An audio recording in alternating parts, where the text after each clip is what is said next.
ফ্যাসিস্টের রোষানলে আপনি যে পড়লেন, মানে আপনি একজন সাবেক কূটনীতিক, যেটা বলছিলাম যে আপনি একজন সাবেক সেনা কর্মকর্তা ছিলেন, আপনাকে গুম করা হয়েছিল, এই জায়গাটা থেকে আবার একটু আসতে চাই যে এইটার সূত্রপাতটা কিভাবে হয়েছিল? সূত্রপাতটা হয়েছিল যখনই তখন শেখ জামালের সাথে আমার একটা গন্ডগোল হয়।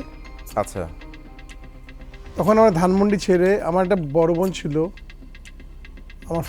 আমার ফাদারও আর্মিতে ছিলেন, পাকিস্তান আর্মিতে।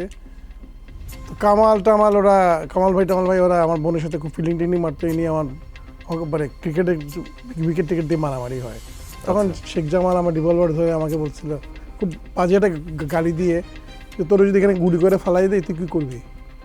আমি কিন্তু তো একটা শাকের পোলা, তুই তো ইচ্ছা করলে সব কিছু করতে পারিস।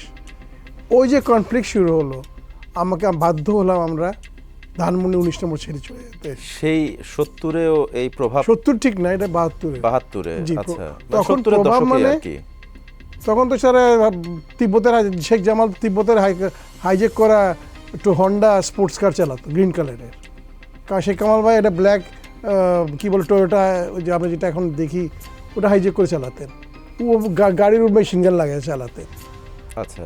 আমাদের প্রথম যে আমরা ইয়ে করি, যেমন ওয়ান্ডারার্স ক্লাবে আর আবানির প্রথম খেলা হয় ঢাকা স্টেডিয়ামে। কামাল ভাই আমরা সবাই খেলা দেখছি, প্রথম জীবনে আমি একটা খেলা গেছি, আর ফুটবল খেলা যাইনি আমি। কামাল ভাই করলেন কি, স্টেন গান বের করে উপর ইচ্ছা মতো গুলি করা শুরু করলেন। তারপর তো পুরান ঢাকার লোক ভাই ওয়ান্ডারার্সের এই রড এনে যে দৌড়ানো দিল আমাদের, ওই যে শেষ করলাম আমি আর থাকলাম না। প্লাস ওরা ট্রেনিং ক্যাম্পে এনে লোক বিহারি হোক বা যাই হোক, আই ডোন্ট নো, আমি তো রুমে ঢুকিয়ে কথা না বলেই স্টেন গানে ব্যারেল ঢুকিয়ে আর মেরে দিত। আচ্ছা, অর্থাৎ ওই সময় আপনি অন্যায়ের প্রতিবাদ করার জন্য তুমি এইভাবে তো মারতে পারো না। জি। বুড়িগঙ্গার পাশে নিয়ে সব লাইন করে গুলি করে ফেলে যেত পানিতে। তা সে কে আসলে, সে কি অন্যায় করেছে তা তো আমরা জানি না, কিন্তু আমাকে বলেছে করা, আমি বলছি অসম্ভব, আমি করবো না। ওই কনফ্লিক্ট স্টার্ট হয়ে যায়। আচ্ছা। And that conflict continued and is still continuing till today. Okay. তারপরে আমাকে কখন হলো প্রথম প্রবলেম, এটা শুরু হয় থাইল্যান্ডে 1997-এ। কিছু ঘটনা ঘটে যায়, আপনারা যদি 1997 সার্চ দেন পাবেন। আমি এর চেয়ে বিস্তারিত আর কিছু বলবো না। ওখানে তখন বিমস্টিক তৈরি হয়, শেখ হাসিনা সম্মেলনে আমরা এটাকে মানে তৈরি করি।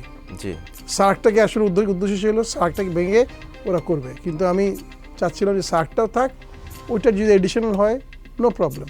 বিকজ আমাদের ইভেনচুয়ালিটি লুকিস্ট পলিসি ছিল যে will hit towards the pacific via cutting through Thailand, Vietnam, Myanmar. It's a huge market. আমার কনসেপ্ট ছিল মার্কেট, সিকিউরিটি অ্যান্ড চায়না কিন্তু geo strategically is our life line.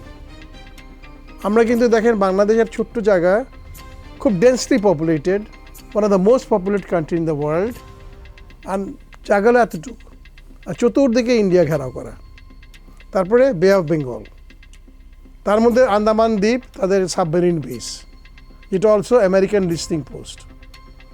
So আপনি তো সব দিকে ঘেরাও, আর একদিকে বার্মা, তখন ছিল কমিউনিস্ট জান্তা, এত প্রবলেম ছিল না 70